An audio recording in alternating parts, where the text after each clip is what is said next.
Gamers across Middle Earth, welcome to another week's edition of Speak, Friend and Question. Now, this isn't a normal episode. I'm not actually going to be doing Speak, Friend and Question on my own. We actually have left the mines of Moria, and Stephen Crow and myself headed up to JT at Orc-Ward Battles. We had to go up there and pick up some cool stuff for the scouring of Cheshire and also for Ardacon as well. So it's lovely to catch up with some of our buddies up in Huddersfield, and we also took that opportunity to get a new face in on Speak, Friend and Question. So hold on, don't zoom forward, that is going to be in about 5 minutes time, but I wanted to come in now because I want to take a little bit of an opportunity to give a bit of an update really on my own situation. I know a lot of people have been asking after me, sending me messages, which have been really nice and flattering, about what's really been going on with GBHL James over the last few months, you know, in terms of content, in terms of attending events, all different kinds of things. So I mean, first of all, as everybody knows, I moved a lot of my battle report content over to Hotgates Gaming at the end of last year. There are a multitude of reasons for that. You know, the GBHL podcast is a very, very, very different beast from when I approached Jamie. Of course, the whole goal of it originally was to try and create some form of mini wargaming.com, so effectively an entertainment channel that focused on the Hobbit strategy battle game and Lord of the Rings strategy battle game, because it's a game that we absolutely loved. But of course, over time, as that's built up and as more people have got involved in the channel, the kind of focus of what the channel has changed. Of course, used to get sort of daily content out all the time. I'd be doing the battle reports, and then of course with Jamie, when he lost his job at Lego, it was quite important that if he was doing a Patreon to get the backup, that he was actually, you know, producing the majority of the content. So things have changed massively with the GBHL podcast over a little while. But those of you that then followed my battle reports and the content I've been doing over on Hotgates Gaming, you'll have noticed that in June it's been a bit of an arid month, and there's a few reasons for that. First of all, Jane and I were celebrating our first year wedding anniversary, which was amazing, and then we actually went over to a wedding in Spain, which was also pretty amazing. But things have really changed with my own business as well. So if you've been watching this channel for a while, you'll know that I run a fitness company, Biotic Fit, and you know it was very important. Obviously, I'm self-employed. Again, I put a lot of time into, just like the other guys as well, put a lot of time into trying to build the GBHL podcast. You know, I was taking days off to go and do that, with the dream ultimately that it would be able to pay for that time. So although we were doing it because we love the hobby and we want to spread the word, that when you're self-employed, it's not just the fact that you're not getting paid during those hours, it's the fact that you're having to pay someone to be there. Now, the fitness industry has changed massively since I started Biotic Fit. Some of you might not be interested in this, but don't worry, I'm not going to go on too long. And I've had to kind of change my dream and sort of evolve and roll with the punches over the last few years. And I have to admit that since the start of the year, it has been a little bit more difficult. You know, I've had to reduce some of the guys' hours. I've had to start taking a rent from them for PT, as you know, the business has taken a bit of a decline. And as a result, some of that time that I was using to film content for the GBHL podcast and for Hotgates Gaming, I've had to take on extra clients just to try and keep everything going, you know, which is really, really tough. And I also took a massive, massive hit in February, one which made me question everything, to be perfectly honest. Something I never thought would happen. My business is completely built on trust and friendship and community. You know, we know that we try and do good things for people, and out of the blue, I won't go into too much detail, but out of the blue we received a claim from a claim solicitor for something that happened a couple of years ago. Someone just slipped over when they were doing a session, and you know, I have to admit that's absolutely terrified me, because it could destroy everything really that I've tried to build over the last few years. So as you can see, my focus has kind of been pulled away really from the filming of content. Now, if you have been following Hotgates Gaming, watching those battle reports, you'll see that there has been a concerted effort that, even though that Patreon, you know, and thank you so much everybody who is backing that Patreon, it really, really, really does help, and it encourages me. But even if you look at the stretch goals, you know, $240, you know, is fantastic, but it doesn't pay for, you know, to take even a full day off every single week, which is what I was trying to do when we started the GBHL podcast.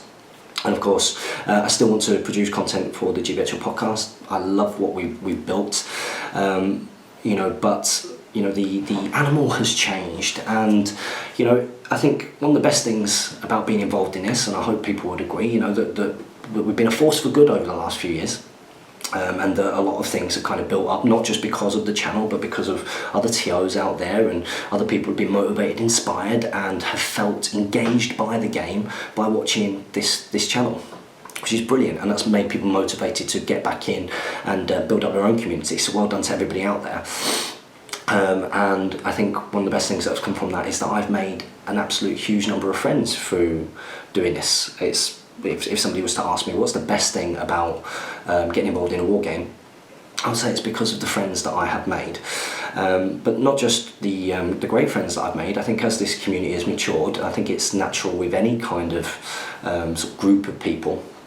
For myself personally, there has been bits of resentment and bits of backstabbing and people sort of being quite negative about some of the things that you're trying to do. And I'd like to think that I've always, this is my hobby. I do this because I love doing it. Although I kind of play the role sometimes of sort of having ego and being the guy in front of the camera, being all confident. I do this because I enjoy doing it. And it's been quite hard, to see some of that kind of negativity creeping in. Now, I don't want to put anybody off getting involved in the community, and that's been quite hard for me to take, because people that have been friends have ended up kind of, in my mind, well, in my opinion, people that talk about you like that, they're not friends. So that has also been a bit of a discouraging factor. But I've decided to press on, be really, really positive, keep trying to make content, keep trying to improve the standard of content that I've been getting out, and hopefully that then in turn improves the standard of content that everybody else out there is getting out.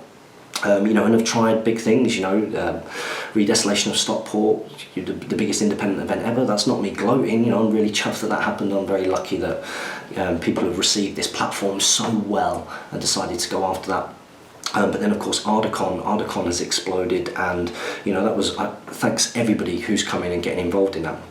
It's going to be absolutely huge. There's over 150 people playing. I think there's like 30 odd spectator tickets gone. Games Workshop and Forge World are going to be there and getting involved. I'm trying to make the kind of Disney event for the SBG world and community. But even when you're trying to do something positive like that, there has been a bit of sort of underhand negativity out there, and a little bit of this going on by particular kind of cliques and groups. And you'd like to think that just rolls off and doesn't affect you, but it kind of does. Got a lot of work to do for Radagast, and I hope that it works. I've heard rumours where people have turned around and said, oh, these people think that you're doing it because you're going to make loads and loads of money. I think I even had a conversation with a friend of mine, a TO, and they were like, oh, you must be making loads of money from Ardacon. I really think that everybody needs to do their maths. If Ardacon doesn't lose money, then I'll be very, very, very happy. This was a huge risk. The hotel costs tens of thousands of pounds to get, and the tickets don't even cover that. So do your maths, everybody. I'm trying to do something which is really good and positive, and that's also now going to eat into my time, because I don't want to let anybody down who is buying a ticket to come to the event. And there are going to be lots and lots of things there that are designed to encourage people to spend money. And to buy things and to get involved in things, of course to try and pay for the event. And I don't want to let anybody down, so that is also taking up a bit of my time. So not only trying to keep my business together, which is obviously very, very, very important. I've also got all this. I'm a married man, so I have a wife to keep happy, who I love to pieces and want to spend time with. And ultimately things like the Patreon, it doesn't really pay for the time. So I would love, of course, to be able to build that and be able to make more content. That would be absolutely outstanding. But this is also an opportunity for me to make a little bit of a positive announcement, but another thing that could potentially affect everything that I personally been involved in. Some people might be quite pleased to see me sort of disappear off into the sunset. But I've got some great news at the end of May, and it's another reason why I didn't get too much content out in June, and that's because Jane and I are expecting a baby. I know, best moment of my life. Like as I said to Jane, she's given me two of the best moments of my life already. Seeing her when she was walking down the aisle, seeing her in a dress for the first time when I got married, that was incredible. If anybody's not had that experience yet, it's just amazing. And also seeing her face when I proposed. But when we got that scan, she was a little bit nervous, obviously never done this before. We went for an early scan, and seeing that baby's heart beating and just knowing that, there's a life alive, and it's mind blowing. Like every time I look at her, I'm just blown away with how beautiful she looks, and I'm just so proud of her. So yeah, we're already a third of the way through that pregnancy. So that again is going to change all of my motivations, because I have to make Biotic Fit work and the Biotic Gym work.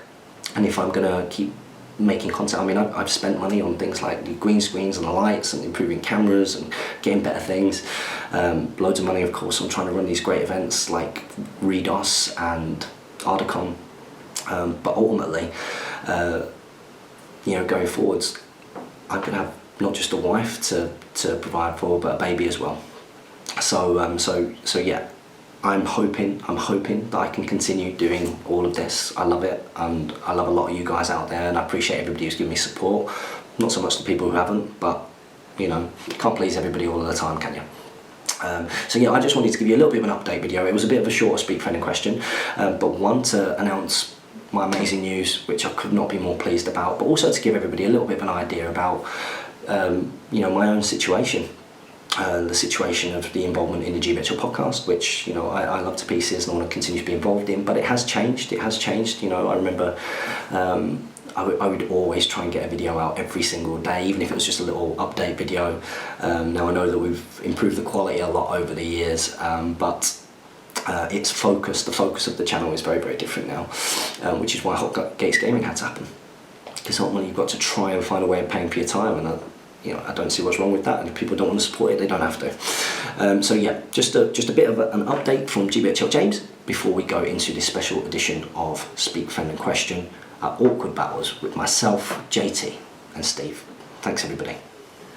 Welcome Strategy Battle Gamers to another GBHL YouTube channel video. You are here with your GBHL channel host, GBHL James, and today I'm joined by not one, well, you're not really a special guest anymore, are you, Steve? No. You're a bit of a regular. But we've definitely got a special guest in the middle here, because as you can see, we aren't in the Mines of Moria. No green screen behind us today, because we are actually at Orc-Ward Battles in Huddersfield. And of course, that means one thing. It's JT Noble, everybody. Welcome to Speak Friend and Question. You've been in Speak Friend and Question with me before, like years ago. I've been in the background where I've been doing one with Jamie. I've never... You've been in a few videos over on this GBHL podcast anyway. I can remember one of the first videos I did was when we came to the tournament that you ran in the play area. Yeah, Malice in Wonderland. Malice in Wonderland, ages and ages ago, and I tried to do like a little promo video for your venture, didn't I? Yeah, when we first opened up the store. Yeah, when I look back at those videos I think, what an amateur! Come on a long way, haven't we? Absolutely. Come on a long way. So we are doing Speak Friend and Question. We might not be in the Mines of Moria, and you might all be looking, thinking, what's happened to James's face? If you have subscribed in the last 6 months, this is what my actual face looks like. I've shaved it off with Jane. What do you think? Team beard or no beard? Beard, mate. Your team beard? A beard. Team beard. All the team no beards came out of the woodwork on my Facebook now. That's why I've had to quit. That's why I quit my Facebook.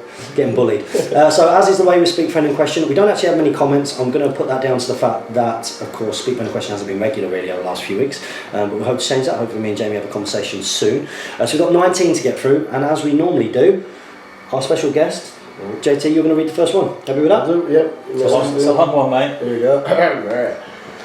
My mate now has a fully painted group of Easterlings, and we will begin playing Battle Company soon. He wanted to ask you guys a couple of questions in regard to the game. Brackets, I have already played a fair few tutorial style games from Goblin Town just to get him to learn the basic rules. What are some tactics in regards to using Easterlings? What is a strong army composition for competitive play with Easterlings? Any painting tips for painting gold/red cloth? Random tips and advice, welcome. Okay, we'll start off with that bit. So in terms of Easterlings, I mean, I have to put my hands up. I'm not a huge fan. You've run them a few times, haven't you? I've played Easterlings. I've not been very competitive with them, but if you're going to play Easterlings, all I say is Dragon Knight. Dragon Knight, Dragon Knight. As many as you want, Dragon Knight. Yeah, I think the Black Dragon upgrade can be quite important. So you've got to look at what are the strengths of an Easterling army. And I think the strengths, first of all, is you've got lots of access to lots of defence 6, haven't you? Yeah. Lots of defence 6. You know, which means that all those strength 3 elven bows and strength 3 good warriors in particular are going to struggle to get through you. But beyond that, they don't really have a lot going for them. I think getting the Black Dragon upgrade and whacking them on some pikes and things like that to support, I think, is quite important in your troop clashes. And they've got 1 or 2 good heroes. Like you say, the Dragon Knight's quite good, but also Kamal. Kamal's very good, isn't he? Have you ever used Easterlings, Steve? I've played Easterlings a couple of times. Shield walls can be quite annoying, and yeah, Kamal is nasty. Yeah. Very good. Yeah, so it's not an army that you tend to see on the top tables, although we have seen it as an exception. You know, I believe Tom Harrison brought an Easterling Cataphract army years and years ago now, it feels like, and he did quite well until he came up against our very own Mr. Giblin, I think, who then knocked him back down a few tables. But in terms of competitive build, I think just bear that in mind. You know, maybe avoid your archery, try and just max out your defence 6 horde and get your black dragons in there and try and get your heroes to do quite a bit.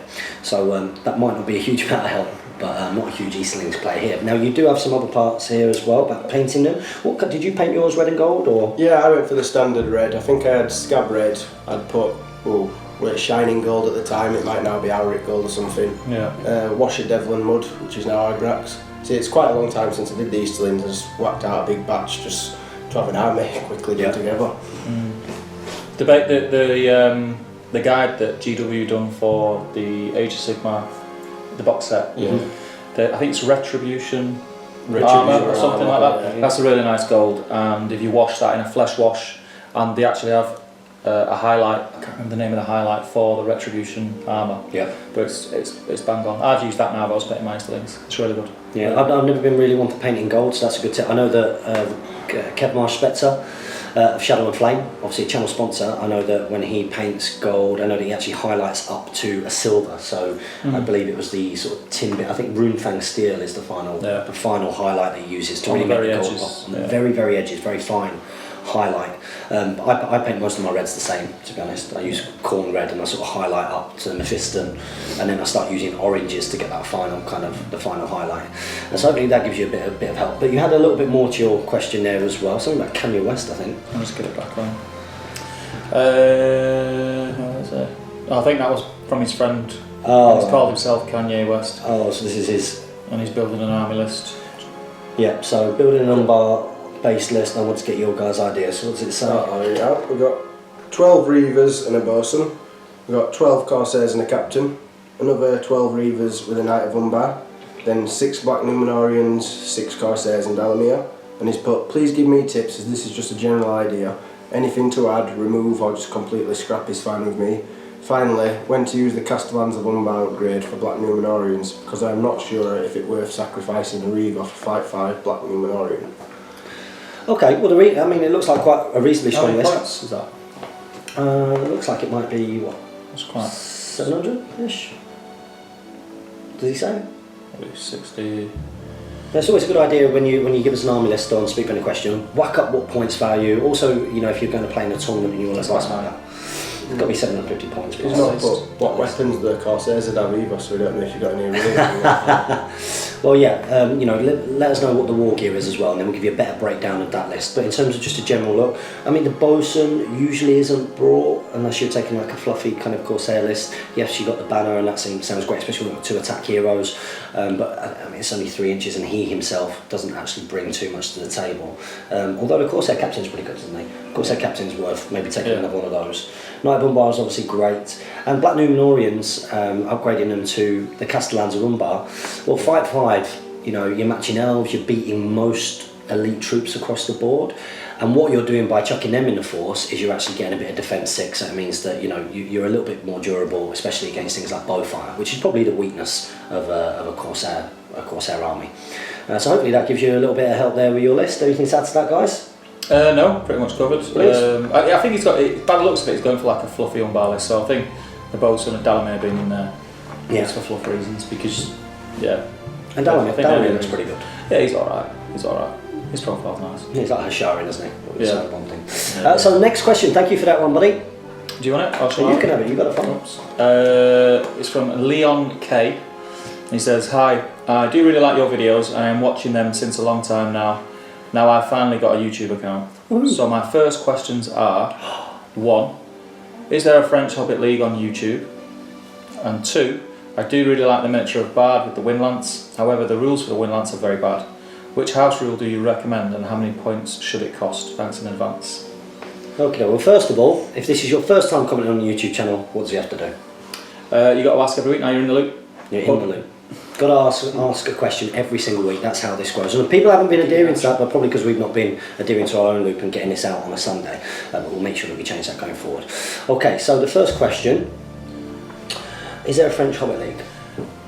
Yes, I think someone said on, was it last week? I heard someone say that it's very big in France, apparently. I was unaware of this, but apparently, yeah, there is some sort of French community. Whether there's a league, a national league, I'm not too sure. But yeah, I'm assuming that's where you're from, France. Just get into your gaming groups and join local forums and start asking questions. I'm sure if it's as popular as people say it is in France, then you'll find someone. And they'll have a better idea than we will, I think. I have heard that there is something going on in France. I mean, they've not really sort of engaged really with the Great British Hobbit League from what I know, but I'm pretty sure the guys over in Germany from the Hobbit Tabletop Liga, I'm pretty sure that they mentioned that there was a bit of a French community, so keep an eye out for those. And then the next part of your question, in terms of Bard with a Wind Lance, what do you think about it? Have you used it? I've not used it, no. I think the thing that annoys me is that the Wind Lance can't be used with Jirian as well. But I'm the kind of person who likes a siege weapon. No. I'd definitely put it in there and experiment with it. People won't think of it as competitive, but once you pull off one or two of those lucky shots, it can be a game changer. What is the rule? I'm not familiar with the rule for the Wind Lance. I've never used it. I can't think of it off the top of my head. It's strength 10, isn't it? The fact that it's used by Bard means you've got that upgrade with a might like a siege engineer would normally be. Yeah. So and how much is the Wind Lance? Like 75 points? I think it's about 90. Is it? I think it's quite a big chunk. So it's overpriced then for what it is, really. So that's just old memory because they don't own me on that one. And as far as house rules go, I don't know. It'd be interesting to hear what you had in mind. I've not really put much thought into it. Yeah, it's not something I've ever theorised sort of putting into a list particularly. I don't know whether that's because, I don't think that's because it's not competitive in the first place. It's just not something that's really interested me. And I've not got any experience of playing against it or really looking at it too much, so I probably can contribute. But if any of you guys out there use the Wind Lance and you've been enjoying it in your friendly games, the tournaments and the like, did David Whittaker use it? I think he might have done, yeah. Yeah, I think David Whittaker used it. It'd be interesting to hear, Yeah, interesting to hear below. If you have used it, comment below and let us know what would you do to improve the Wind Lance. Would you make it cheaper? Are you quite happy with where it is, or would you change the rules ever slightly? So let us know for next week. So next up we have got Jean Coup, I think that's your name. Thank you for the answer, guys. Too bad for Sauron. I also thought it would be a nice buff to make him more viable with his high points value. Regards. I can't remember the question. Yeah, it was about whether Sauron should have monstrous attacks. Oh, right, okay. Yeah, do you think... I remember. I'll carry on. I do. I think that kind of... He's a big hero in the game, is what most people would relate to. I know he's got his special flail rule for when he's surrounded, putting attacks on everyone, but you'd think somebody of that size and power would be able to barge. And he's massive, he should be able to hail the Hobbit. I can see that happen. I would prefer that he had a couple more special his own rules. rule power attacks. Yeah. Just specific to him, rather than generic what you can get with a troll type rule. Absolutely, I would agree with that. It would definitely make him a little bit more viable if he had those options, or even better options as well.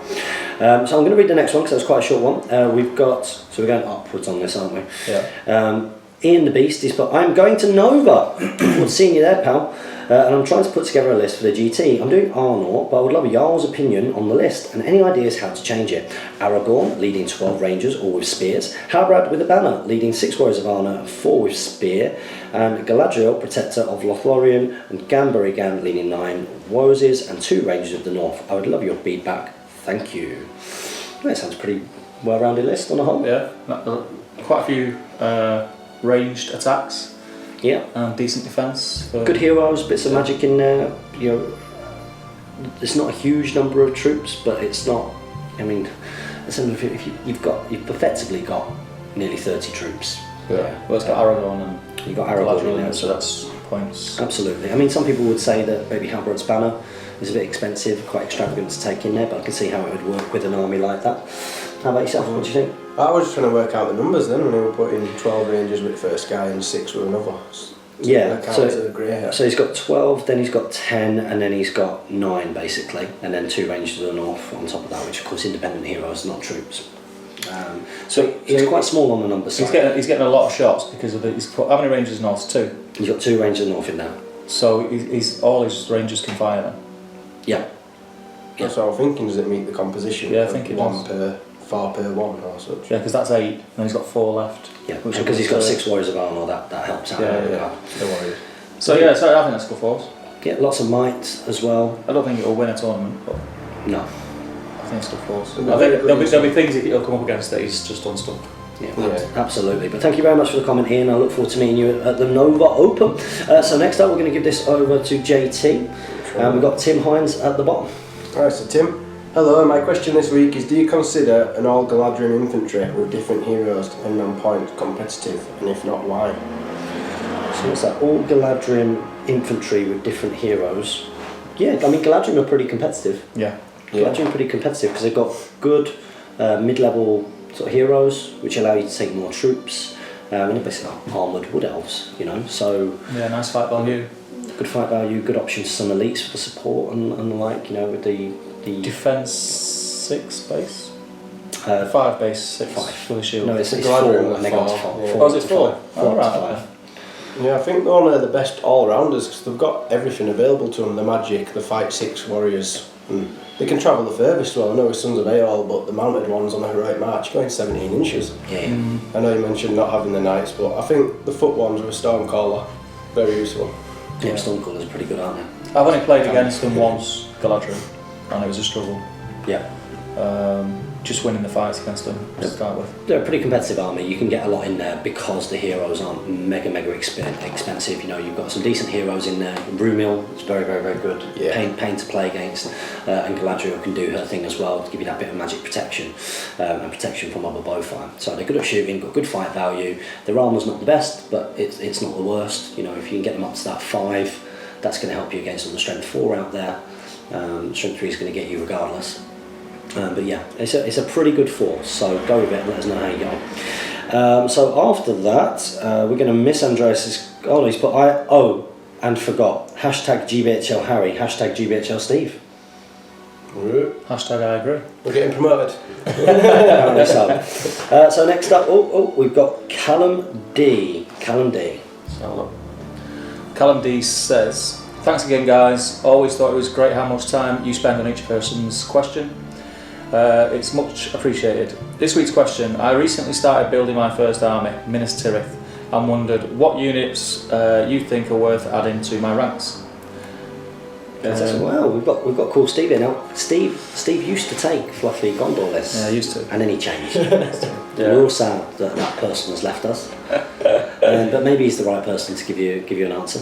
Well, it depends what you've got already. Because you're saying add to your ranks. It'd be interesting to know what you had as a base. But my Gondor armies were generally, there was a lot of elites, a lot of fighting court guards. You can't go wrong with fighting court guard. And again, you can sort of manipulate the cheap heroes thing and get a lot of troops in. So spending more on elites, but then having the cheap heroes leading them, kind of evens itself out. But they're good all-rounders, but elites are your way forward. Citadel Guard mounted, I'd have a go with. I did intend to start using them, but never got a chance. I'd be interested to see how they go actually, because I don't know how they play. But yeah, just elites are really good, or Horde. You got them 2 choices. Yeah. If you go and check out the rules that you would like to see video from Steve and myself, where we discuss Kings of Men and things that we would change, gives you a real good breakdown of some of the strengths and weaknesses of Minas Tirith, as well as GBHL Jamie and mine's review of the Kings of Men sourcebook. Gives you that absolute overall insight about what we think about that as a list.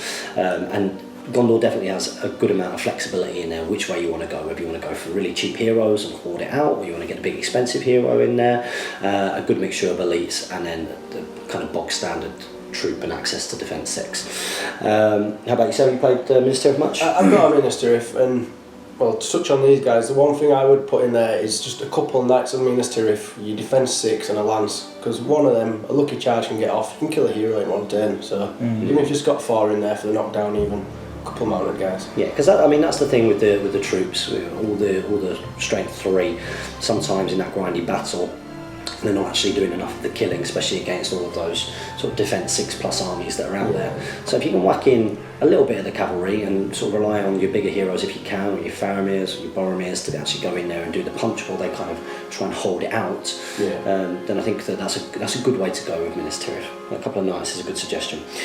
So next up at the bottom there, we've got Spencer Wire. Hello. So I don't know if you guys know, but it's worth buying a Gondor army, or are they bringing out new Gondorians in Middle Earth? I think they're alright. Yeah, I mean, we've got absolutely no idea beyond sort of what seems to be a Battle of the Five Armies release, which is coming up later this year. We've got absolutely no idea what's to come after that. No, we don't know, but I can't see it. They've got a lot of options, haven't they? Yeah, Super armies. It's already first. It's an extensive list already. Yeah. I mean, it'd be nice. I actually really like the basic. I like the aesthetic of the basic sort of Minas Tirith warrior. They do seem a little bit small, but not as small as some of the other bits and pieces that are out there from the early days. No. But they're nice basic miniature. I mean, I would definitely recommend that you can find a lot of them on eBay. Yeah, they're a good starter army. Very easy to paint around. And look cool as well when you get a decent paint job having that many Minas Tirith warriors on the table. Spray them up black, dry brush the silver, and you're pretty much good to go after you've done the skin and the shield details and the like. So definitely a good starter army. So next up we've got Twinkle Cave. How can a Rivendell Knight army at 500 points deal with Radagast and Panic Steed? Cheers. Radagast and Panic Steed. Panic Steed, I suppose it depends if he channels it, doesn't it? Because it's got an area effect, is that right? If he channels it? Spread out. Yeah, so it's the channeled effect which is the one which worries you when you've got a cavalry army. So that's what they're probably going to try and go for. Yeah. So what's really, really important in that situation is to make sure that you've got a hero which is within the, I think it's 6 inches with Panic Steed? I think it's 3. Yeah, it's 3 because it creates a 6-inch. Yeah, 6-inch bubble. Oh, 6-inch bubble. So you need to make sure that your hero is able to resist no matter where. I've been on the receiving end of this before. No. I had Sauron and a full warband dismounted, so you learn the hard way and then you deal with it. Yeah. Yes, it can be quite a tough thing to deal with, but I think the Rivendell Knight army can deal with it.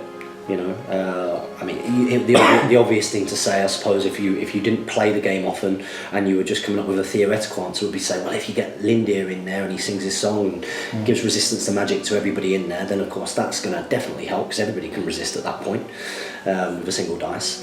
But I actually think just the positioning of your heroes is quite important when you come up against those types of spells. Not just Panic Steed channeled, for example, but also things like Nature's Wrath. You just need to make sure that you've, I'm a cavalry player, if you didn't know this. So it's quite important to make sure that you're very careful with where your heroes are. So you've always got a hero in a position where they can resist the spell. That's not always possible, but you can always limit the damage that can do. And Rivendell Knight should be able to tell me, Radagast fight 5. They're fight 5, they've got lances, the heroes are fight 6 and getting them for pretty cheap. You know, you should be able to take down a Radagast pretty quickly in any of his forms, really. So yeah, that's definitely my bit of advice. Anything to add to that, guys? No, I think you've pretty much covered it. You're probably much better placed to make that. Yeah, just fear tactics. I'd try to send 2 people on the flanks and just make him think you're coming for him. Yeah, a couple of diversions. Who are we up to, Andreas? Andreas, another question? Andreas, a Norwegian Viking. Enjoying the last glimpses of James with a beard. Oh, how I will miss it. Now you are beardless. Shame. Bing, bing. Well, beardless apparently is an insult with where he's from. I'm gutted. I mean, James was feeling pretty glum, and I thought, how can I cheer up without spending loads of money? How can I cheer up without spending? Because James hated it, and it's been my little mini rebellion, and I've loved having it. I really enjoyed having a beard. No, it's strange. It looks strange without it now. I know it does take years off me. It does. It really does. I look like a child again. Before I looked like I had authority. To some people, I could stroke my beard when I had important decisions to make. What would you want to do? I look like if push came to shove, I could wield an axe. You know? And that's what I wanted. But it's gone now, and it's going to stay gone for a very long time, I think. So, sorry to let you down. You want to go for stage 2 and get the plats next time? Second challenge. They asked me when I went in for the first, because I've been for 2. I went for 2 trims, and they asked me the first time. He was like, oh, you know, because every beard is different. You learn this when you have a beard. And he said, you've got really good sort of growth around the side of your tache. He said, we can do the wax twizzles if you want. I was like, I don't think Jane's ready for that. Yeah, not I don't think yet. Jane will be having that. Do you want me to do another one because that was short? Yeah, go for it. Matthew Zammit. Hey guys, I think the channel has expanded so much and the 4 hosts have so much on their plate, it almost feels natural to move to these 2 guys, Harry and Steve. It's a natural transition to have them on board with you. It also a really positive sign when you think about it. It can only get even better, Matt. Much love, Matt. Well, you know, too many cooks can spoil the broth. You've got to have some broth though, haven't you? Yeah, that's absolutely true. I mean, so let's look at the history of the GBHL podcast where, you know, it started off sort of Jamie ringing up people who were running sort of tiny little tournaments when the GBHL first started, just to try and make people aware of those kind of tournaments. Then obviously I went to Jamie and wanted to create sort of miniwargaming.com for Hobbit SBG, and we kind of grew in that way. And then Damien started helping us out, and you know, yeah, I mean, it's changed a lot. It's changed a lot in terms of what we thought it would be. You know, obviously it had a massive impact, you know, and we're not blowing our own trumpet really. Then some people might try and want to play it down, but it's had a real big spiralling impact on everything. And I guess sometimes you've got to take a step back and be proud of that. And Well, I can just add on that. The amount of emails I've had personally from people, I've heard of you on the GBHL YouTube channel, so it spreads. People check out Awkward Battles, your friendly local gaming store online. You've got some nice stuff over there, JT. You're offering a few good deals, aren't you, as well? Always. There you go. So get in touch with JT. No, so I mean, it has changed a lot, and I think now that it has changed so much, you know, whichever direction it ends up going, I think having extra people involved in it seems to make sense with where it's ended up going. And if that means that some more content and some better content, then that can only be a good thing, can't it? So you never know. It's not confirmed yet. It's not confirmed. Go agree personal terms. As Paul Pogba agreed. Let me know. So cheers for that, Matthew Zammit. Next up we've got Tim Hines. He's put, hello again. Thought of one more question. I just started playing Elves, specifically Galadhrim. Played one game of Hold Ground and only one because the game ended on a 2. That's a win. That's how to win. Yeah. Yes, it's a big part of Hold Ground. And I had more on the hill. Otherwise my elves died so quickly. Just curious, the best way to play them. So what were you playing against? That's a really key thing. If you got something that's sort of around about the same fight level as you, then obviously that's going to come down to roll-offs. But I mean, fighting against fight 3, fight 4, you should be winning fights generally. So you must have been fighting something fairly decent. Yeah, let us know. I mean, there are quite a few armies which are pretty good in the grind. I think Isengard are probably going to be pretty good in the grind against you, because most of their stuff is going to be defense 6+, so you're going to need 6s to wound them, whereas they're only going to need 5s to wound you. Yes, you should win more of the fights, but you know, they're shooting strength 4 against any of your strength 4. If you're not with shields, defense 4, it's going to get you. I suppose it depends. If he got to the hill first or started on the hill and he was just sat waiting for these waves of attacks, I mean, get as many in the fights as you can, so you're rolling more dice. Just hedge your bets. But it's a key part of Hold Ground and strategy of Hold Ground. It took me a long time to get it with cavalry, because trying to dominate and hold ground in real life with cavalry, let alone it's the same, and not just cavalry on horses, with tanks and everything. You know, tanks aren't there to hold ground; they're there to take ground. You need infantry to hold ground. So it's reflected quite well in the game, I think.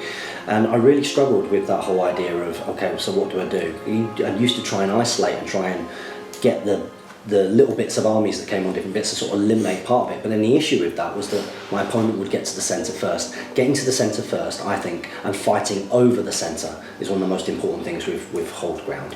And then almost hoping that either one of you breaks and you've got the most on the hill at that point when you roll a 1. That's why it has that rule in that scenario. It certainly does. So definitely something to think about. I would say that's actually quite a good victory for you. You might not have felt it because you were dying, but as you play the game more and more, sometimes dying is the way to win the game. Yeah. It really is. It was a big lesson. Tactical death. Tactical dying. It's a massive part of it. I can remember Owen Wright at the first tournament I went to. Was I playing Reconnoiter? And was telling me to sort of climb up a big rock face and jump my dismount warriors on. So the game would end at 25% before Charles had got stuff off the board. And I was like, that doesn't seem right. But that's what people do. That's what some people do. Doesn't sound fun, does it? So thank you very much for that, Tim Hines. Very much appreciate the question. So we've got a nice big one here from Josh Dawson. Yep, let's go for this. Hi lads, although I'm not going to Nova, the restraint placed upon lists, i.e. they can only comprise a single list, got me theorising. I've come up with this for Minas Tirith, the numbers mean warband. So number 1, he's got Boromir, Captain of the White Tower, with a horse, lance and shield. He's got 6 warriors in Minas Tirith with shield and spear, and 6 guards of the Fountain Court with shield. In his second warband, he's got Faramir, Captain of COG. That's gone straight over my head there. Faramir, It must be. there's only one Faramir. Yeah. Horse, lance and shield. Captain of Gondor, yes. That's the one, Captain of Gondor. 6 warriors in Minas Tirith again, shield and spear, and 6 guards of the Fountain Court. What's Faramir got? Yeah, 6 warriors and 6. What weaponry is he got? Horse, lance and shield. Horse, lance and shield. Yeah, the only way you'd improve that is the armour. The third warband is Damrod, Ranger of Ithilien, with 4 rangers that have got spears and 8 guards of the Fountain Court. And the fourth one has got Beragond, 5 rangers with spears and 7 plain rangers. Okie dokies. It's pretty much your sort of go-to list. It's very similar to the list I had, except obviously it must be higher points value because you've got Boromir in there. Yeah, how many points is Nova? Damrod, Beragond. 15. 800 actually this year. 800. 4 full warbands. Damrod and Beragond are cheap heroes, so they make up for the cost of Boromir. Getting extra leaders. It's a good list. Yeah, you got to give you a little bit of an idea. One of the really interesting things that myself and the rest of the GBHL team found out when we went to Nova is that we took relatively small elite armies that also had sort of some form of magic assistance at that kind of points level, and we were quite surprised at the meta. Or some of the meta over there was very much kind of hoarding out your kind of standard forces, and it was quite interesting because it brought a different dimension. Sometimes we were playing in games and there weren't heroes that were big enough to try and shut down, which is why wizards at those kind of higher points levels are quite important, because when you come up against your big heroes that can wipe out armies, well, they can't if they're immobilised every turn. So it's quite interesting. I actually think that force would have done all right at last year's Nova. I think it's illegal. On the bow amount of bows. The amount of bows. I think he's. Yes, it must be. He's got 9. He's got 16 rangers. Oh, no, that's right. He's 12. Yeah, 16 rangers, and he's got 12, 24, and then 30, 32. So he's got 32 that aren't. And 16 that are. Yeah. That's right. Oh, right, okay. That's right. Steve. 12, 24. It is. So yeah, I think that would do all right. That would do all right, and I do like the idea of tournaments where you can only bring from a single list. It stops the kind of Alfred.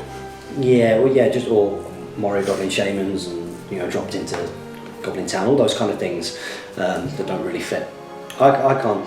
I actually had Legolas and Gandalf in my Rivendell Knight list over now.